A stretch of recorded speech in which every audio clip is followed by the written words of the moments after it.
नमस्कार, हरियाणा न्यूज देख रहे हैं आप और मैं हूं आपके साथ विनय चौधरी। इस वक्त की सबसे बड़ी खबर, हरियाणा की राजनीति से जुड़ी हुई इस वक्त की सबसे बड़ी और अहम खबर, कुलदीप बिश्नोई ने तारीख साफ कर दी है।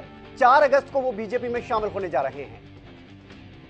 तो बड़ी खबर इस वक्त की, कुलदीप बिश्नोई ने ट्वीट किया जिसमें समय और तारीख दोनों लिखी हुई थी। 4 अगस्त का वो दिन और साथ ही 10:10 का समय उन्होंने उसमें लिखा और ये साफ कर दिया कि वो कांग्रेस का दामन छोड़ रहे हैं और अब बीजेपी में शामिल होने जा रहे हैं। तो बड़ी खबर, हरियाणा की राजनीति से जुड़ी आज की सबसे बड़ी खबर, कुलदीप बिश्नोई जो कि आदमपुर से विधायक हैं, वो 4 तारीख को बीजेपी में शामिल हो जाएंगे। दिल्ली बीजेपी मुख्यालय में आपको बता दें कि वो पार्टी को ज्वाइन करेंगे।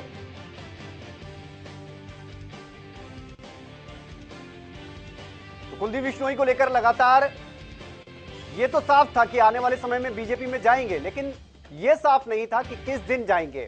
तो वो तारीख और समय भी कुलदीप बिश्नोई की तरफ से साफ कर दिया गया है।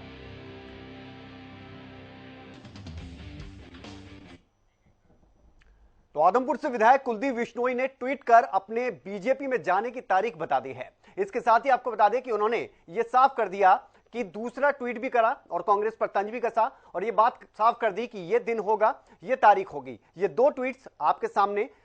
पहला ट्वीट जो उन्होंने किया था उसमें यह साफ किया था कि 4 अगस्त की तारीख होगी और 10:10 का टाइम होगा। और साथ ही दूसरा जो ट्वीट आप देख रहे हैं अपनी टीवी स्क्रीन पर, उसमें उन्होंने तंज कसा है। तो ये 2 तस्वीरें आपके सामने।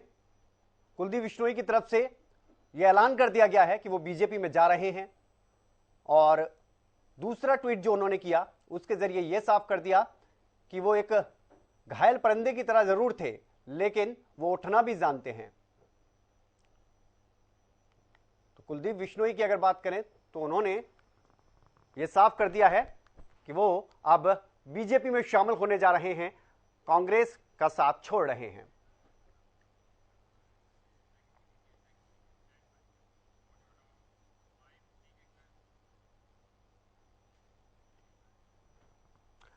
तो मुलाकातों का दौर तो था, लेकिन तस्वीर साफ नहीं हो रही थी। लेकिन एक ट्वीट ने अब तस्वीर को पूरी तरह से साफ कर दिया है। बात कुलदीप बिश्नोई की हो रही है और आपको बता दें कि उनके बीजेपी में जाने की भी बात हो रही है। जहां कुलदीप बिश्नोई ने अब यह साफ कर दिया है कि वो कांग्रेस का दामन छोड़ रहे हैं और बीजेपी में शामिल हो रहे हैं।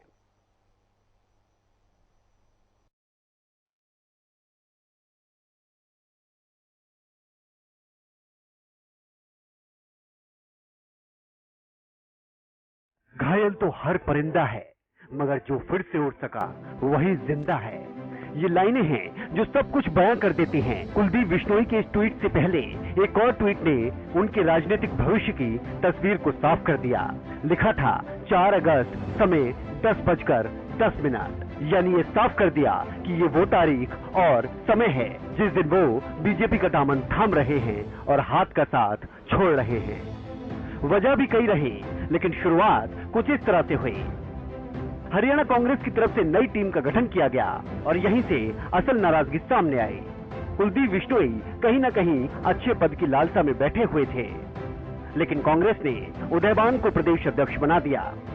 यहां तक कि कार्यकारी अध्यक्ष तक का पद कुलदीप बिश्नोई को नहीं मिल पाया। इसके बाद कुलदीप बिश्नोई ने राज्यसभा चुनाव में हिसाब चुकता किया।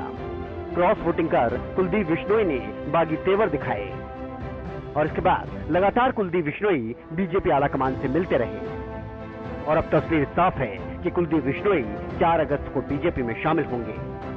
हालांकि एक दिन पहले ही कुलदीप बिश्नोई को कांग्रेस के चिंतन शिविर में नहीं बुलाया गया। वजह जग जाहिर थी। भूपेंद्र हुड्डा ने खुद जो प्रतिक्रिया दी उससे ये साफ था कि हरियाणा कांग्रेस को अब कुलदीप बिश्नोई के आने जाने से कोई फर्क नहीं पड़ता। चिंतन शिविर में मुख्य तौर से 9 प्रस्ताव हमारे सीनियर जो साथी हैं उन्होंने रखे थे। उदयपुर संकल्प में 9 अगस्त से 15 अगस्त तक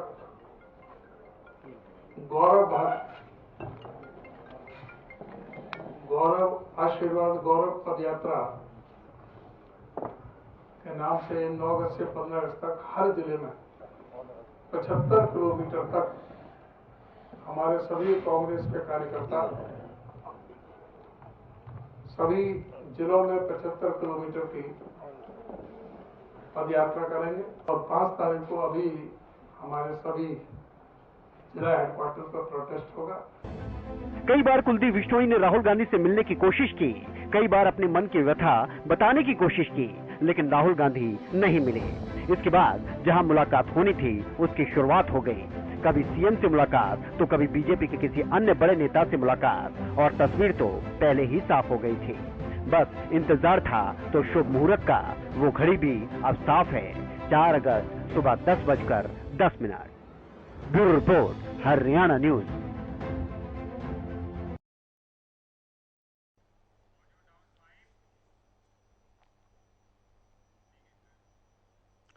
तो बीजेपी के होंगे कुलदीप बिश्नोई और इस पर ही हम लगातार चर्चा करेंगे। आपको बता दें सत्यव्रत शास्त्री जी की अगर बात की जाए बीजेपी से हमारे साथ जुड़ गए हैं, बहुत बहुत स्वागत है सर आपका। और साथ ही हमारे साथ हमारे संवाददाता रवि कालीरमन भी जुड़े रहेंगे लगातार चंडीगढ़ से।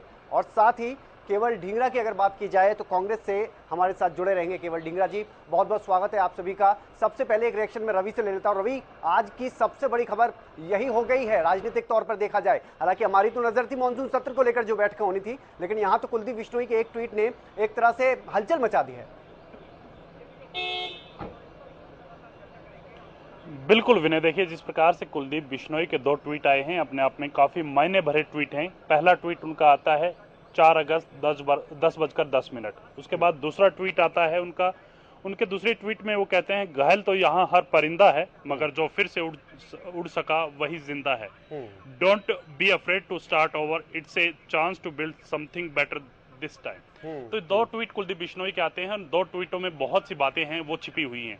4 अगस्त को 10:10 पर कुलदीप बिश्नोई क्या करने वाले हैं, तमाम लोगों के लिए सवाल था, लेकिन वो सवाल अब खत्म हो चुका है। 10:10 कुलदीप बिश्नोई भारतीय जनता पार्टी ज्वाइन करेंगे 4 अगस्त को, और दिल्ली के बीजेपी मुख्यालय में ये जो सदस्यता है वो ली जाएगी। और साथ साथ इसके साथ कई जो है केंद्र के बड़े नेता इस शपथ माफ कीजिएगा इसमें जो कुलदीप बिश्नोई भारतीय जनता पार्टी ज्वाइन करेंगे उसमें शामिल रहेंगे, उनके साथ शामिल रहेंगे। और कहीं ना कहीं जिस प्रकार से अटकलें लगाई जा रही थी, जिस प्रकार से कहा जा रहा था कि कुलदीप बिश्नोई नाराज हैं, और नाराजगी का कारण भी विनय यही है कि प्रदेश अध्यक्ष जो है वो बनाया गया उदयवान को, और उससे पहले लगातार वो अपनी लॉबिंग करते रहे, चाह रखते थे कि वो प्रदेश अध्यक्ष बने।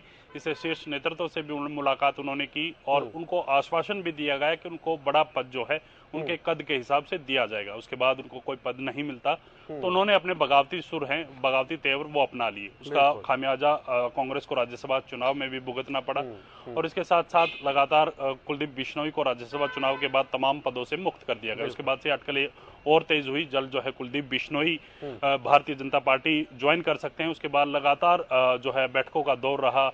कुलदीप बिश्नोई ने बीजेपी चीफ जेपी नड्डा से मुलाकात की, गृह मंत्री अमित शाह से मुलाकात की, मुख्यमंत्री से लगातार वो मुलाकात करते रहे। तो ऐसे में कहीं ना कहीं 4 अगस्त 10:10 वो तारीख है जब कुलदीप बिश्नोई भाजपा का दामन साफ हो चुकी है। कुलदीप बिश्नोई ने ये साफ कर दिया है कि 10:10 सुबह। रवि, मैं आऊंगा आपके पास। वो समय होगा जब वो बीजेपी में शामिल हो जाएंगे। केवल ढींगरा जी, मानते हैं आपके लिए एक बड़ा झटका? नहीं, बिल्कुल भी नहीं। जो आदमी अपनी अंतर आत्मा से लोगों को आदमपुर की जनता को धोखा दे दे, आप उसको कैसे मानते हैं? आपने आदमपुर की जनता की वोट कांग्रेस के द्वारा लेकर और आपने अपनी अंतरात्मा से जब हमारा उम्मीदवार कांग्रेस का हरा दिया, इसका मतलब आप कांग्रेस को धोखा दे रहे हैं, दगाबाजी कर रहे हैं। और दगाबाजी और धोखेबाजी करने वाला व्यक्ति वो कहां से किसी का सका हो सकता है? अभी उनकी जो प्रीवियस हिस्ट्री देखे तो उन्होंने हजका बनाई थी और बीजेपी के साथ उन्होंने गठजोड़ किया था, और उसके बाद उन्होंने कहा था कि मेरी पीठ पे छुरा घोपा बीजेपी ने। वो छुरा खाने वाले, अपनी पीठ पे छुरा खाने वाले व्यक्ति कांग्रेस के अंदर शामिल हुए और ये बात कही उन्होंने। और आज फिर दोबारा वो ये अंतरात्मा उनकी जाग गई। और अंतरात्मा किसके लिए जागी? आदमपुर की जनता के लिए तो नहीं जागी, फिर किसके लिए जागी? ये बात सोचने की है।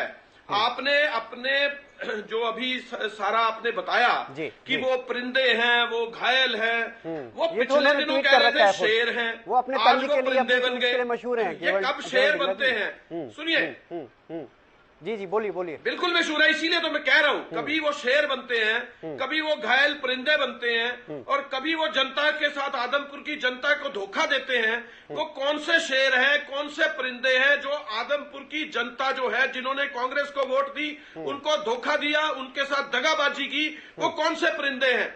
आपको बताना चाहता हूं, जो परिंदा कांग्रेस में रह के कांग्रेस को धोखा देगा वो दगाबाज कहलाएगा, धोखेबाज कहलाएगा। हरियाणा की जनता उसको माफ नहीं करेगी। आपको बताऊं, हरियाणा की धरती कृष्ण की धरती है, और मैं आपको बताता हूं, ये यहाँ पे धोखेबाज के साथ वही संहार होता है जो कौरवों के साथ हुआ था। आप समझे इस बात को, ये धोखेबाज और दगाबाजों का टाइम खत्म हो गया, लद गया इनके टाइम। चलिए मैं आता हूँ, केवल डिंगरा जी आता हूँ एक बार। जब भी सत्यव्रत जी भी हमारे साथ जुड़े हुए हैं। सत्यव्रत मुझे शास्त्री नहीं जी, लगता कि वो 4 अगस्त बीजेपी का कुनबा बढ़ रहा है, और यहाँ पर अगर बात की जाए केवल डिंगरा जी की, तो उनका कहना है धोखेबाज है। आपकी एक क्या सेकंड मेरी बात सुन लीजिए। जी आता हूँ केवल डिंगरा जी, मैं समझ गया आपकी बात। आप कह रहे हैं धोखेबाज है। सुनिए सुनिए, मैं केवल डिंगरा जी समझ गया, मैं समझ गया केवल डिंगरा जी। बहुत देर समय है हमारे पास, आऊंगा मैं आपके पास, ठीक है। और समझे आप समझ रहे हैं कि मैंने कहा वो 4 तारीख को ज्वाइन नहीं करेंगे, ये बता रहा हूं मैं आपको। चलिए ये भी अच्छी बात है कि अगर आप ऐसा कह रहे हैं तो ज्वाइन नहीं करेंगे। आपकी बात अच्छी बात है। आपसे इस पर ही सवाल करूंगा फिर मैं 4 तारीख को। लेकिन एक बार सत्यव्रत शास्त्री जी जुड़ रहे हैं हमारे साथ, उनको भी थोड़ा सा समय दे देते हैं। मैं तो कह रहा हूं ये धोखेबाज जो है कुछ भी कह सकते हैं। जी चलिए सत्यव्रत शास्त्री जी, आपका रिएक्शन। जी, ये फ्रस्ट्रेशन की आवाज है। केवल धिंगड़ा जी की जो भाषा और जो गुस्सा है जी, वो कुलदीप बिश्नोई पर इसलिए है कि भाजपा कांग्रेस को वो छोड़ रहे हैं। जी जी। और केवल धिंगड़ा जी शायद इतिहास से परिचित नहीं है, या इतने फ्रस्ट्रेटेड हो गए, कितने गुस्से में प्रतिक्रिया व्यक्त कर रहे हैं कि एक सभ्य व्यक्ति इनकी भाषा को सुनकर ये समझता है कि ऐसा होना नहीं चाहिए। देखिए, भारत में लोकतंत्र है और अनेक पार्टियां इसके अंदर अपना नेता, नीति और नीयत को लेकर इस देश के अनेक सालों से चले आ रहे लोकतंत्र का हिस्सा बनते आए हैं। उसी समय कांग्रेस के इनको इतिहास याद दिलाना पड़ेगा केवल धिंगड़ा जी को। चौधरी भजनलाल जी को मुख्यमंत्री का पद घोषित करके आपने हुड्डा साहब को मुख्यमंत्री बनाया, उस समय याद नहीं आया। कुलदीप बिश्नोई अलग हो गए, अलग पार्टी बनाई, अलग पार्टी बनाकर 10 विधायक आए। हमारी हाईकमान बात मत करे, अपनी पार्टी हमने कोई घोषित नहीं किया पद किसी का। भाई हाईकमान तय करती है, इनका स्विच ऑफ करो इनका। उनकी बात तो पूरी होने दीजिए, मैं आपके पास आ रहा हूँ, आपके पास ही आएंगे, क्योंकि झटका तो हम आप खुद मानेंगे कि झटका तो है। जी सत्यव्रत जी, आप बात पूरी। अरे सर, झूठ बोलते हैं ना, हाईकमान तय करती है। ये सच्चाई का ठेका आपने ले लिया क्या? हमारे नहीं, ये सच्चाई का ठेका आपने ले लिया क्या? या ये डिबेट को डिस्टर्ब करना चाहते हैं आप? ये बीजेपी झूठ पार्टी है ना, इसलिए बता रहे हैं। ये नहीं है केवल डिंगरा जी, देखिए यहाँ पर किसी को दूसरे को सुनने के लिए मैं नहीं चाहता कि आप मुद्दे से भटके, कौन झूठ बोल रहा है कौन सच बोल रहा है। मैं सिर्फ इतनी बात करना चाह रहा हूं कि कुलदीप बिश्नोई के बीजेपी में जाने से या कांग्रेस छोड़ने से क्या फर्क पड़ेगा। हम इस पे निष्कर्ष पे बात करना चाहते हैं, ना कि ये जो बयानबाजी आप कर रहे हैं या फिर आरोप प्रत्यारोप, इस चीज से कोई फायदा नहीं। सत्यव्रत जी, आप अपनी बात पूरी करिए। देखिए, इनको याद नहीं है कि कुलदीप बिश्नोई की पार्टी को तोड़कर इन लोगों ने 5 साल सत्ता का सुख भोगा और परिणाम जनता ने दिया, इनको सत्ता से बाहर कर दिया। ये कब किसके चुराग हो पार, किसकी पीठ में भाला गया, इसकी जानकारी केवल धिंगड़ा जी को नहीं है, तो वो थोड़ा अध्ययन कर ले इस बारे में। मैं इस बात को स्पष्ट लेकर कर रहा हूं कि भारतीय जनता पार्टी के अंदर जो भी भारतीय राजनीति के अंदर पाक साफ और देश हित में राजनीति करेगा, उसका हम स्वागत करेंगे। कुलदीप बिश्नोई हो चाहे कोई भी हो, अतीत जिसका कुछ भी रहा हो, लेकिन भविष्य के लिए ये आश्वस्त करते हो कि हम देश के लिए राजनीति करेंगे, देश को आगे बढ़ाने में करेंगे, स्वच्छता की राजनीति करेंगे। उन सब को लेकर हम भारतीय राजनीति के अंदर एक नया अध्याय जो नरेंद्र मोदी जी ने शुरू किया है, उसको आगे बढ़ाने का काम करेंगे।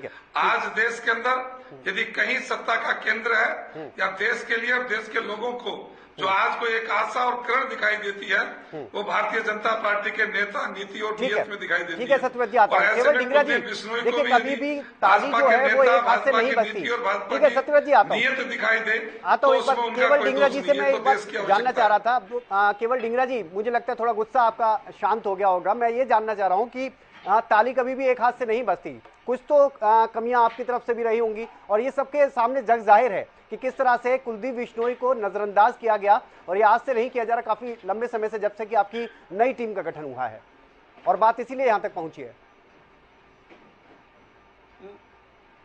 नहीं, हमने कभी नजरअंदाज किसी को भी नहीं किया। अब वो खुद ही नजरअंदाज होना चाहे कोई तो कुछ क्या कर सकते हैं। क्या आप नहीं मानते कि कुलदीप बिश्नोई का कद इतना तो था कि कम से कम उसको कार्यकारी अध्यक्ष तो उनको बना सकते थे, उनको कार्यकारी अध्यक्ष तक नहीं बनाया आपने, अध्यक्ष की लालसा पाले हुए थे, चलिए ठीक है वो हाईकमान का फैसला था, लेकिन हर जगह राहुल गांधी जी से बार बार मिलने की कोशिश की, राहुल गांधी जी ने समय नहीं दिया। अब कहीं ना कहीं तो एक सेल्फ रेस्पेक्ट तो होती है, तो वो सेल्फ रेस्पेक्ट के नाते उन्होंने फिर जैसा आपने किया वैसा उन्होंने आपके साथ कर दिया।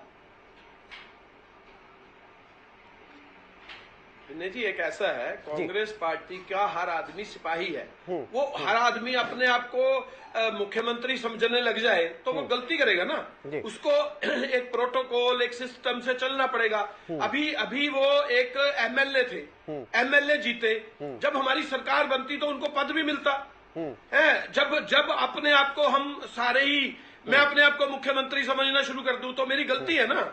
आप अपने आपको चैनल का हेड समझना शुरू कर दे और चैनल के बॉस समझना शुरू कर दे तो आपकी गलती हो सकती है। नहीं तो बहुत अच्छी बात है कि मतलब प्रोटोकॉल होता है, सिस्टम होता है, पार्टी है, एक आदमी के ऊपर पार्टी नहीं चलती। सुनिए विनय, सुनिए मेरी बात सुनिए, मैं बताता हूँ ना आपको। बिल्कुल।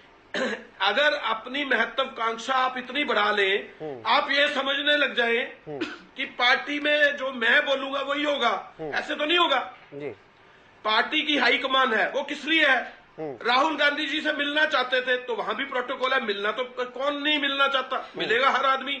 लेकिन उनको कहा गया था अजय माकन जी के द्वारा कि आप वोट डाल के आइए और मैं आपकी मीटिंग फिक्स करा रहा हूं। तो उन्होंने अपनी अंतरात्मा की आवाज सुनी, धोखा दिया पार्टी को।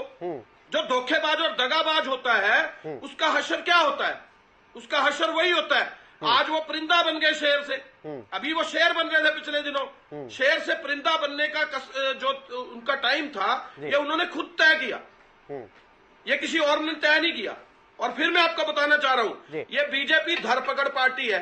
इन्होंने गोवा के अंदर धरपकड़ की, कर्नाटका के अंदर धरपकड़ की, मध्य प्रदेश के अंदर धरपकड़ की। इन्होंने कौन सी स्टेट छोड़ी है?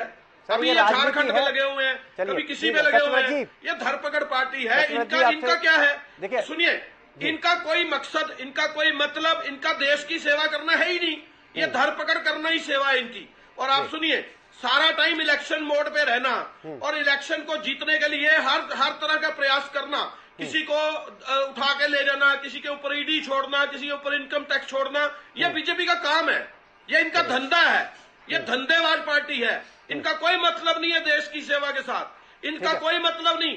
आज हमारे देश पे 150 लाख करोड़ का लोन हो चुका, ये 150 लाख करोड़ गया कहाँ, ये बताना चाहिए इनको।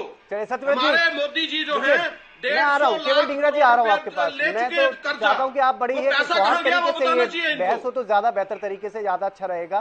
ठीक है सत्यव्रत जी, मैं आपके पास आऊंगा। रवि भी हमारे साथ लगातार बने हुए हैं क्योंकि बड़ी ही करीबी तौर पर वो इस पूरी राजनीति पर नजर बनाए रखते हैं। रवि, क्या लगता है कि जिस तरह से उनके साथ हुआ, कुलदीप बिश्नोई के साथ, वैसा उन्होंने कांग्रेस के साथ कर दिया?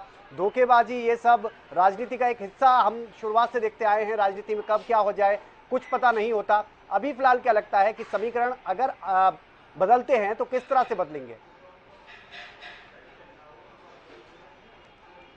बिल्कुल विनय, देखिए जिस प्रकार से कुलदीप बिश्नोई ने बगावत की थी वो कहीं ना कहीं उनके पीछे वजह थी, उनकी महत्वाकांक्षा भी रही है और पार्टी के द्वारा दिया जाना सम्मान ना मिलना भी ये एक बड़ी वजह मानी जा रही है। तो ऐसे में कहीं ना कहीं जिस प्रकार से जब उन्होंने पार्टी में विलय किया, कांग्रेस में विलय किया अपनी पार्टी का, हरियाणा जनहित कांग्रेस का, तो उस समय तमाम जो चीजें थी उनको बताई गई थी, समझाई गई थी। हम आपके पद के हिसाब से आपको जो है आपका दायित्व जो बनेगा उसके हिसाब से आपको पद देंगे, आपका कद कितना बड़ा है उसके हिसाब से आपको तमाम जो जिम्मेदारियां हैं पार्टी की वो दी जाएंगी। इसके बाद लगातार वो वेट करते रहे, लगातार इंतजार करते रहे। उसके बाद जब प्रदेश अध्यक्ष बनाने की बात आई, बदलने की बात आई, तो उन्होंने राहुल गांधी से मुलाकात करने की बात की। उनकी तरफ से उनको आश्वासन दिया गया कि आपके जो है आपके हिसाब से, आपके कद के हिसाब से आपको पद दिया जाएगा। उसमें कोई पद उनको नहीं मिला, तो नाराजगी बनती थी। उस नाराजगी के चलते उन्होंने जो है बगावती सुर अपनाए। और इसके साथ साथ रही बात विनय, अगर कुलदीप बिश्नोई किसकी तरफ जाते हैं, किसकी तरफ से छोड़ते हैं, तो उसमें बहुत बड़ा महत्व ये है क्योंकि हरियाणा जनहित कांग्रेस से उन्होंने 90 की 90 विधानसभा सीटों से इलेक्शन लड़ा है। तो प्रदेश के हर कोने में, हर विधानसभा क्षेत्र में उनके अपने निजी जो फॉलोवर्स हैं वो हैं। और ऐसा जो है कम से कम ये मान के चलिए हर एक विधानसभा पे कुलदीप बिश्नोई कम से कम, मैं जो बताना चाह रहा हूँ, 500 से 1000 वोटों की चोट करने वाले हैं। 500 से 1000 वोटों का मतलब बहुत बड़ा होता है। पूरे प्रदेश में अगर 1 लाख से ज्यादा वोट अगर वो इम्पैक्ट करते हैं या वो दूसरी तरफ लेके जाते हैं, आकर्षित करते हैं अपनी तरफ, तो कहीं ना कहीं दूसरी पार्टी को बड़ा खामियाजा भुगतना पड़ता है। केवल ढींगरा जी इतनी तो मान ही सकते हैं कि कांग्रेस से आपकी तरफ आ रहे हैं, आपकी तरफ आ रहे हैं, बीजेपी में आ रहे हैं, कांग्रेस का हाथ छोड़ रहे हैं सत्यव्रत जी और कमल का दामन थाम रहे हैं, क्या वो सम्मान जो उनको वहां नहीं मिला क्या यहाँ पर मिल पाएगा? देखिए, जब मजबूत नेतृत्व होता है तो सब उसकी संतुष्टि हो जाती है और सबको वो संभाल कर लेकर चलने वाले लोग होते हैं। जी। कांग्रेस में भी बड़े नेता थे, तब सब लोगों को संभाल कर चलने की व्यवस्था थी।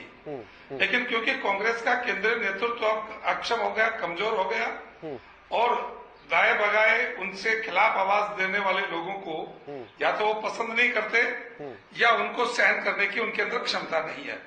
और यही कारण है कि हरियाणा के अंदर केंद्र के प्रत्याशी या केंद्र के प्रतिनिधि प्रभारी जैसे महत्वपूर्ण पद के ऊपर रहने वाले व्यक्ति को भी महत्व न देना और चिंतन जैसे शिविर के आयोजन के अंदर भी केंद्र का कोई प्रतिनिधि न रहना, ये कांग्रेस के खोखलापन का एक उदाहरण है।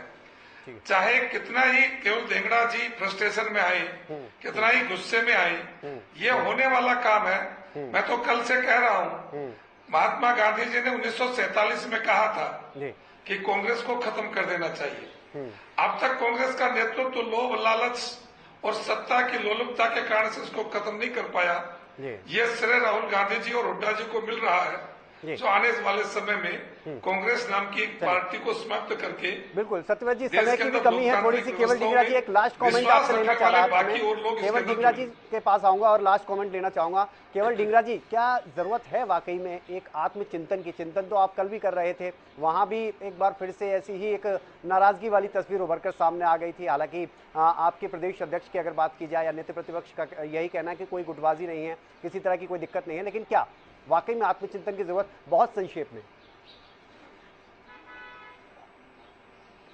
देखिए, हम तो चिंता कर रहे हैं, चिंता कर रहे हैं देश के लोगों की जिनको बीजेपी सरकार ने लूट लिया, देश को भी और प्रदेश को भी। इस प्रदेश के अंदर 3,24,000 करोड़ का कर्जा ले लिया इन लोगों ने, जो कि 60,000 करोड़ था। उसके बाकी पैसे गए कहां हमें नहीं पता। मोदी जी ने 150 लाख करोड़ ले लिया, जो 52 लाख करोड़ था उसको 150 लाख करोड़ पहुंचा दिया। वो 100 लाख करोड़ अमाउंट कहां गई वो हमें नहीं पता। कर्जे पे कर्जा लिए जा रहे हैं और देश में कुछ काम नहीं कर रहे। ये समझ में नहीं आ रहा कि देश जा कहां रहा है। हमारे देश के अंदर जो लूट इस बीजेपी सरकार ने मचाई है, ये देश की जनता त्राही त्राही कर रही है महंगाई के कारण। इनको हम तो उसकी चिंता कर रहे हैं, ये लोग कर रहे हैं कि घर पकड़ योजना में किसको किधर की खींच के लाया जाए। लेकिन जो जब पीठ पे चाकू मारते हैं वो लोग अपने आप ही हाल इनका समझ आ जाएगा लोगों को। चलिए, बेहद शुक्रिया आपका केवल ढींगरा जी और साथ ही सत्यव्रत शास्त्री जी, आपका भी बहुत बहुत शुक्रिया। लेकिन यहाँ पर सवाल सबसे बड़ा यही उठता है कि आखिरकार क्यों ये इस तरह की तस्वीर बार बार उभर कर सामने आती है। और सबसे बड़ी चीज ये यहाँ पर है कि अगर कुलदीप बिश्नोई अब अगर छोड़कर जा रहे हैं कांग्रेस को और बीजेपी में शामिल हो रहे हैं, तो ये अपने आप में ही एक बड़ा झटका माना जाएगा वाकई में, क्योंकि अपना एक वर्चस्व तो रखते ही हैं कुलदीप बिश्नोई, और कुलदीप बिश्नोई लगातार कोशिश भी कर रहे थे। कुलदीप बिश्नोई के साथ जैसा हुआ वैसा उन्होंने वहां कर दिया, अंतरात्मा की आवाज सुनी या जो भी। लेकिन यहां पर वाकई में ये जो एक नाराजगी का दौर शुरू हुआ था उसका अब अंत आ गया है। 4 तारीख जो है वो तस्वीर साफ हो चुकी है। 4 तारीख को सुबह 10:10 पर कुलदीप बिश्नोई बीजेपी का दामन थाम रहे हैं। रवि कालीनमन भी हमारे साथ जुड़े रहे, साथ ही तमाम मेहमान हमारे साथ जुड़े रहे, उसके लिए बहुत बहुत शुक्रिया। फिलहाल इस बुलेटिन में इतना ही। आप बने रहिए हरियाणा न्यूज